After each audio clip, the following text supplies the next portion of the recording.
No fantasi, fakta yang tak bisa dinegosiasi. Ide dan gagasan, temuan dan analisa hanya untuk Indonesia. Salam kebenaran.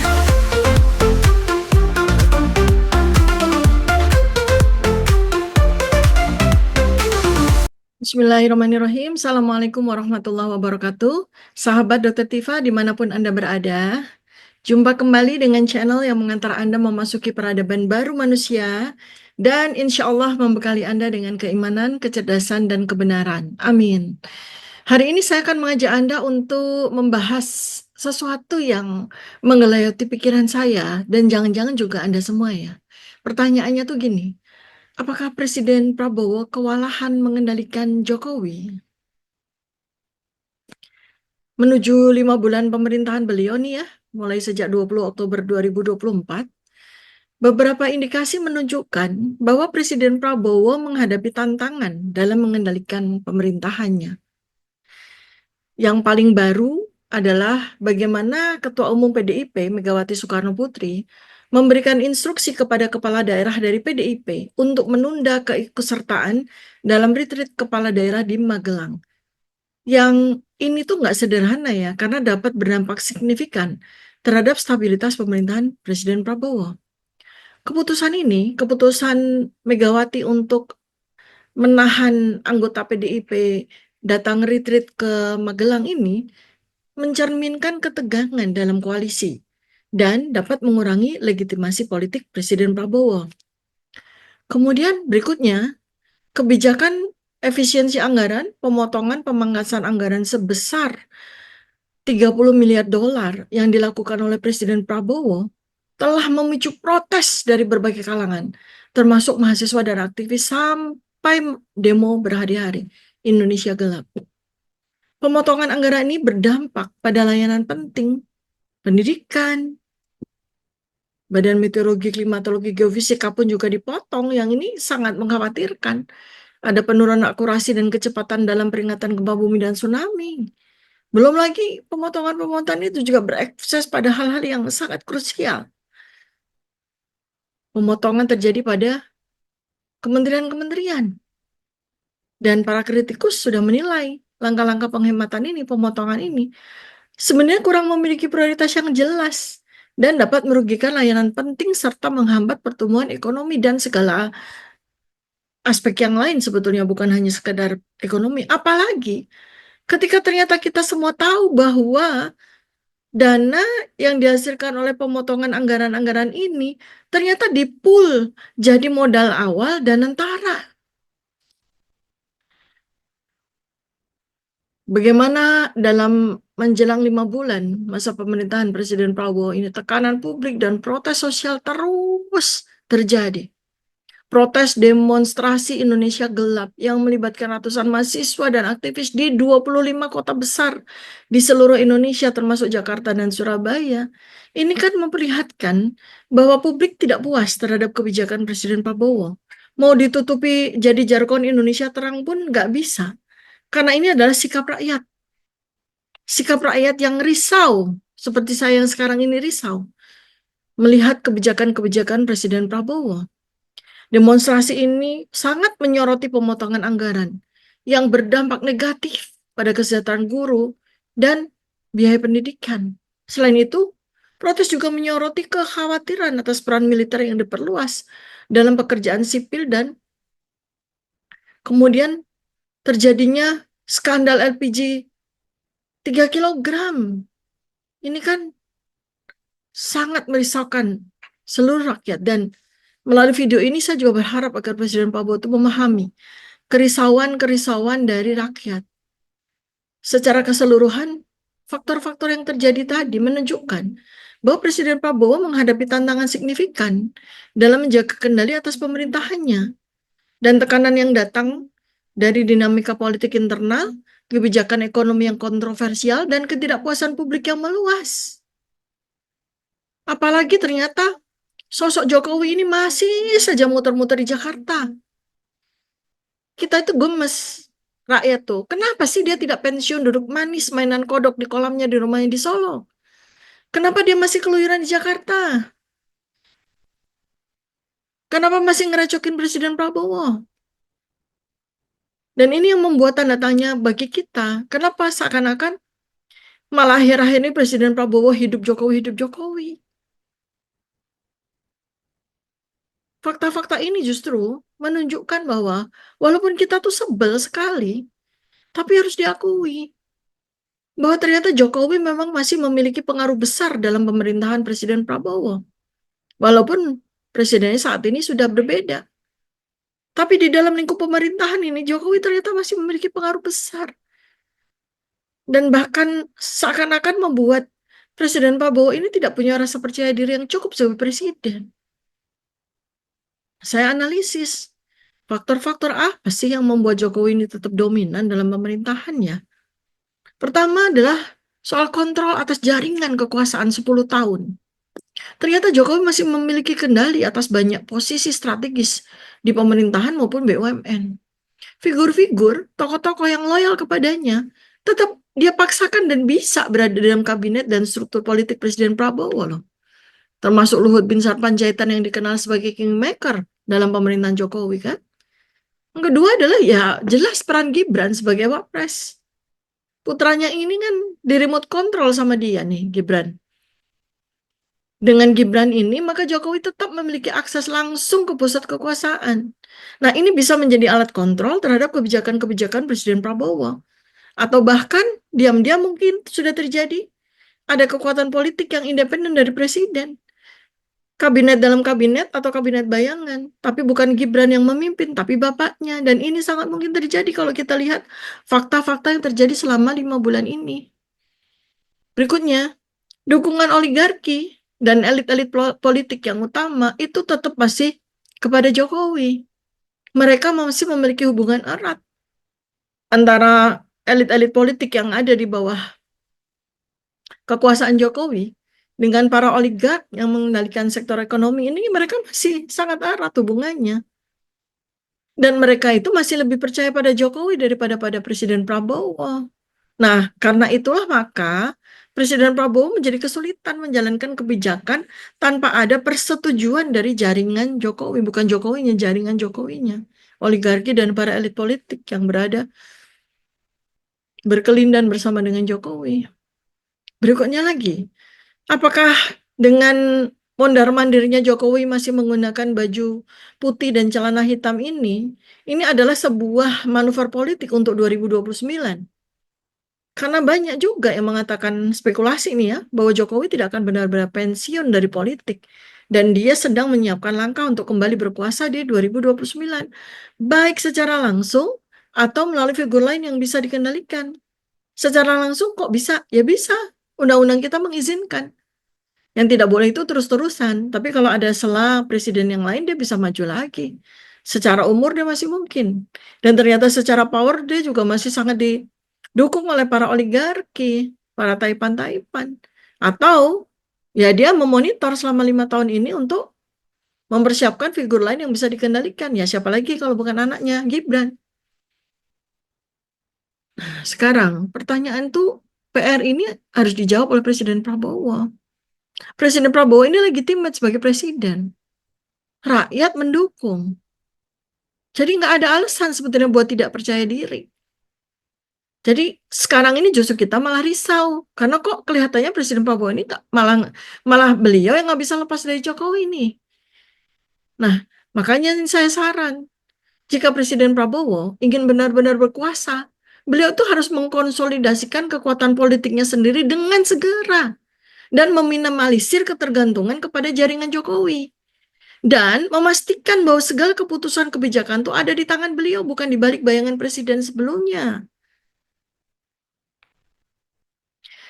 Dan sebetulnya ada aspek-aspek spesifik dari dominasi Jokowi yang paling saya risaukan. Apa itu? Jokowi itu dalam banyak hal bisa dianggap sebagai representasi dari oligarki dan kepentingan global power yang menguasai Indonesia. Jadi ada dalam genggaman tangannya itu oligarki domestik ya yang masih memberikan mandat kepada dia dan kepentingan global power yang berniat untuk menguasai Indonesia. Jadi Jokowi ini bukan sekedar individu yang memimpin, tapi lebih sebagai operator atas dua kekuasaan ini. Operatornya oligarki dan operatornya global power. Dan sistem ini kan berarti sistem global kan, sistem yang sangat besar.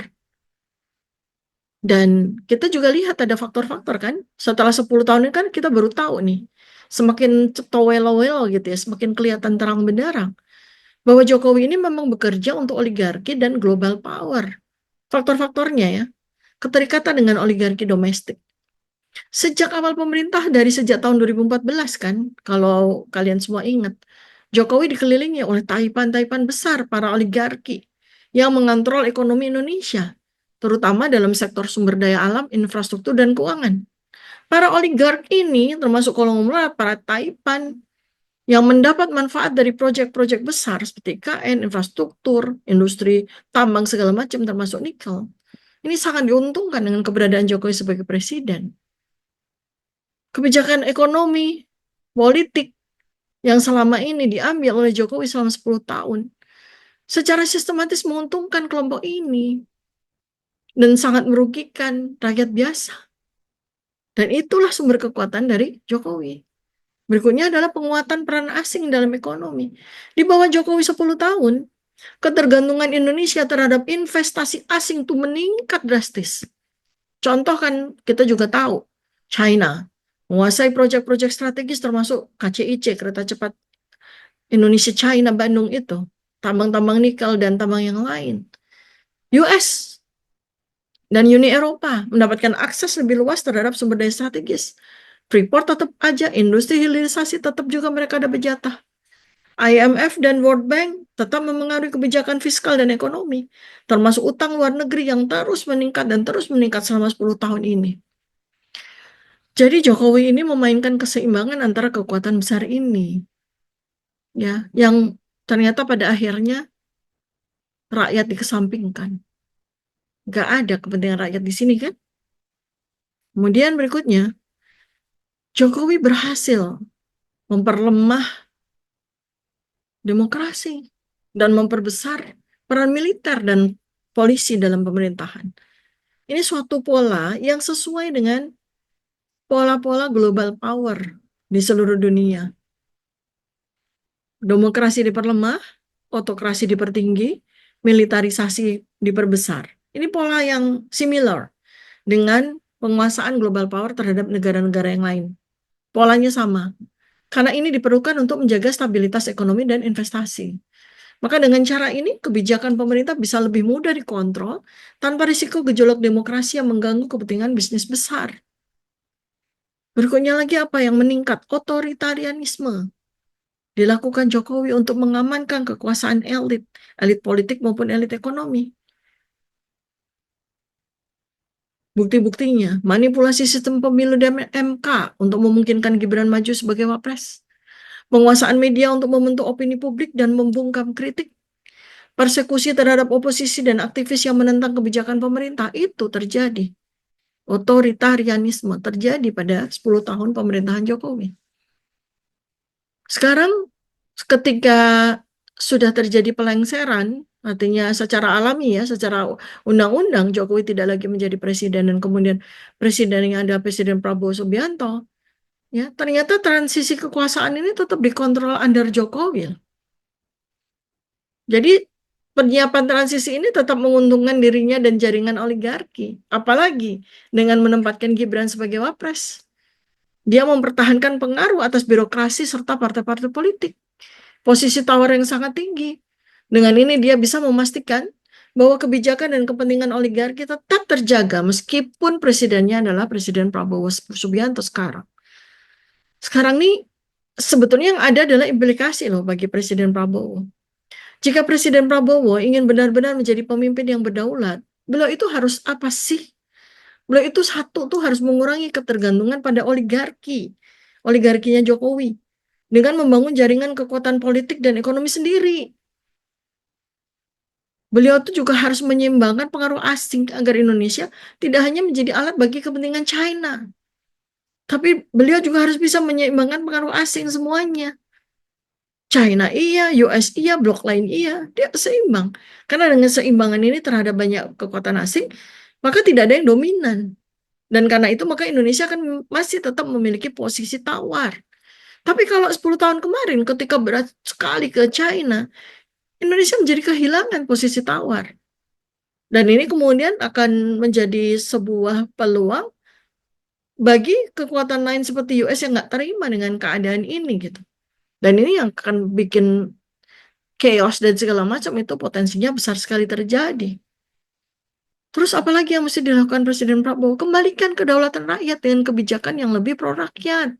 Dan bukan sekedar melayani elit seperti yang terjadi 10 tahun kemarin dengan rezim yang kemarin. Nah sekarang pertanyaannya, apakah Presiden Prabowo bisa melawan kekuatan ini? Atau jangan-jangan malah beliau ini justru akan terserap atau malah menyerahkan diri dalam sistem yang sama. Akhirnya ya cuma jadi presiden boneka dan kita kan semua nggak pingin gitu loh. Sebagian besar dari sahabat Dr. Tifa itu adalah orang yang sangat mendukung Presiden Prabowo sejak tahun 2014, lanjut lagi 2019. Artinya sangat mudah sebetulnya Presiden Prabowo membeli kembali dukungan yang solid selama 10 tahun kemarin. Dan jangan sampai membuat diri beliau itu jadi presiden boneka, bonekanya Jokowi dan oligarki. Beliau ini masih sangat mungkin menjadi presiden berdaulat yang benar-benar memimpin dengan visinya sendiri dan kita semua rakyat itu akan mendukung beliau. Tetapi ini juga sebuah apa ya? Sebuah potensi yang bisa bisa jadi terambil oleh Presiden Prabowo tanpa disadari, yaitu menjadi presiden bonekanya oligarki, menjadi presiden bonekanya Jokowi yang hanya menjalankan kebijakan yang dikendalikan oleh oligarki dan juga global power. Maka melihat dinamika yang terjadi nih, kita kita bisa menduga ya, kita bisa melihat kemana sih arah Presiden Prabowo ini sebenarnya. Apakah mungkin Presiden Prabowo berani melawan kekuatan oligarki? Maka jika Presiden Prabowo ingin berdaulat, beliau harus mengambil langkah-langkah strategis berikut ini loh. Berani mengkonsolidasikan kekuatannya sendiri, memastikan bahwa loyalisnya mengisi posisi strategis dalam kabinet dan militer. Mari kita cek ya, apakah loyalisnya itu udah mengisi posisi strategis atau masih loyalis Jokowi yang mengisi posisi strategis dalam kabinet dan militer nih. Ya. Kemudian beliau juga bisa mengeliminasi pengaruh jaringan Jokowi di pemerintahan dan BUMN loh. Beliau ini kan pemimpin tertinggi negara sekarang. Ya, dan beliau juga bisa mengurangi ketergantungan pada oligarki. Bisa membatasi pengaruh taipan-taipan konglomerat oligarki ekonomi dan mengurangi proyek-proyek yang hanya menguntungkan segelintir kelompok aja. Kan beliau bisa. Jokowi aja bisa kok, masa Presiden Prabowo nggak bisa?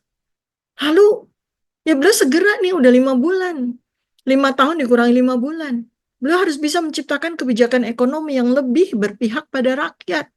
Bukan hanya investasi asing dan konglomerat oligarki seperti yang terjadi 10 tahun kemarin. Jadi urusan Presiden Prabowo itu jangan cuma bercita-cita ngasih makan gratis sama anak-anak. Jangan. Ini rakyat semua kelaparan, Pak. Bukan hanya anak-anak. Ini rakyat ini yang menjerit semua 280 juta rakyat nih. Yang 10 tahun kemarin itu terlantar karena pemerintah yang kemarin itu hanya ngurusin investasi asing dan konglomerat oligarki. Dan Presiden Prabowo dengan pengaruhnya ya, dengan karismanya di dunia internasional itu, beliau tuh mampu menjaga keseimbangan geopolitik. Bagaimana supaya Indonesia tuh nggak terlalu condong ke China, nggak terlalu condong juga ke US, nggak terlalu condong ke blok kekuatan tertentu, sungguh pun udah daftar ke BRICS misalnya, tapi tetap politik bebas dan aktif harus tetap menjadi sebuah marwah dari Indonesia. Dan memastikan bahwa Indonesia tetap memiliki kedaulatan dalam kebijakan ekonomi, politik, geopolitik. Jika Presiden Prabowo mampu melakukan ini dalam 5 bulan ya, 1 tahun pertama deh, maka beliau bisa membuktikan bahwa beliau ini bukan sekedar boneka oligarki, apalagi boneka Jokowi. Makanya jangan hidup-hidup Jokowi, Pak. Kita juga jadi risau nih, jangan-jangan Bapak ini udah tekan kontrak jadi presiden bonekanya Jokowi, kan kita nggak pengen. Nah, sekarang nih, Bapak tolong buktikan. Jangan sampai kita berpikir bahwa Presiden Prabowo ini emang udah menyerahkan diri jadi presiden bonekanya Jokowi dan oligarki nih.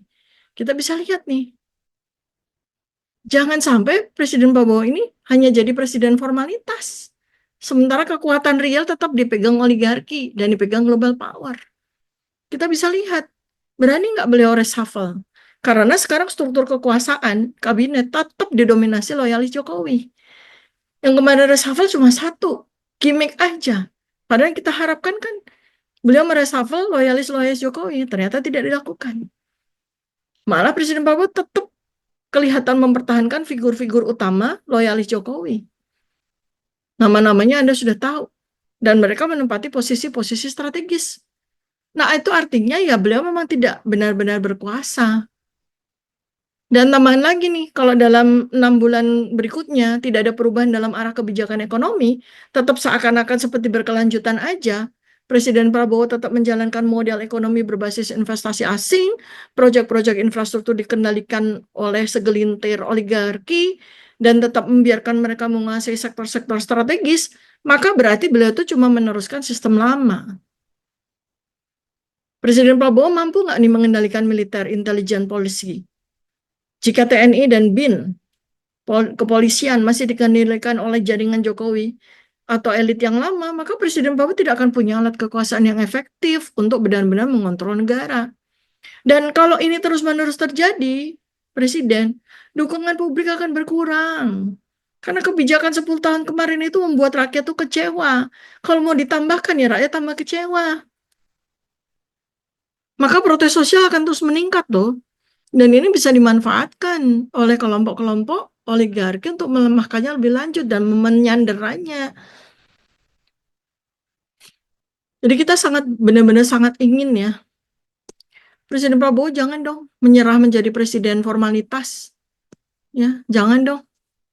Kita pengen sekali, kita masih pengen sekali Presiden Prabowo itu bisa mengurangi pengaruh Jokowi, menghilangkan malah. Jangan membuat Jokowi menjadi kingmaker dengan Gibran sebagai akses langsungnya kekuasaan. Jangan biarkan Jokowi dan kroninya masih memiliki kontrol atas partai-partai politik. Yang itu seharusnya menjadi basis kekuatan Presiden Prabowo sekarang.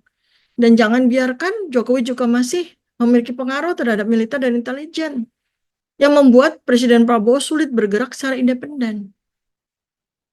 Dan kita sebetulnya sangat ingin ya dalam 6 bulan pertama itu Presiden Prabowo berani melakukan reshuffle besar-besaran. Ini tuh kalau Presiden Prabowo benar-benar ingin berdaulat, ya seharusnya reshuffle besar-besaran itu terjadi dalam kabinet dan birokrasi. Apalagi ini skandal luar biasa. Kalau itu nggak terjadi, berarti beliau itu nggak memiliki kendali penuh atas pemerintahnya sendiri. Kita benar-benar nggak pingin ya Presiden Prabowo itu jadi presiden boneka tuh nggak pingin banget. Ya, jadi jangan sampai deh, karena indikasi-indikasi ke arah ini tuh malah semakin kuat loh sekarang. Presiden Prabowo berwibawa di panggung internasional atau pidato-pidato yang luar biasa dalam simbolisme nasional. Tapi kalau kekuasaan real masih berada di tangan oligarki domestik dan global power mengendalikan dan jaringan Jokowi mengendalikan, ya apa artinya itu? Nah, kita kan nggak pengen. Nah, tetapi kalau ini ternyata benar-benar terjadi, ya kita siap-siap aja. Ayo, Sobat Data Tifa, sampaikan komentar keren dan cerdas Anda. Saya tunggu, sebarkan video ini, bangkitkan kesadaran. Jangan lupa like, subscribe, dan share video ini ya, agar banyak orang tergugah kesadarannya dan kecerdasannya. Sampai jumpa di video berikutnya. Assalamualaikum warahmatullahi wabarakatuh. Salam kebenaran.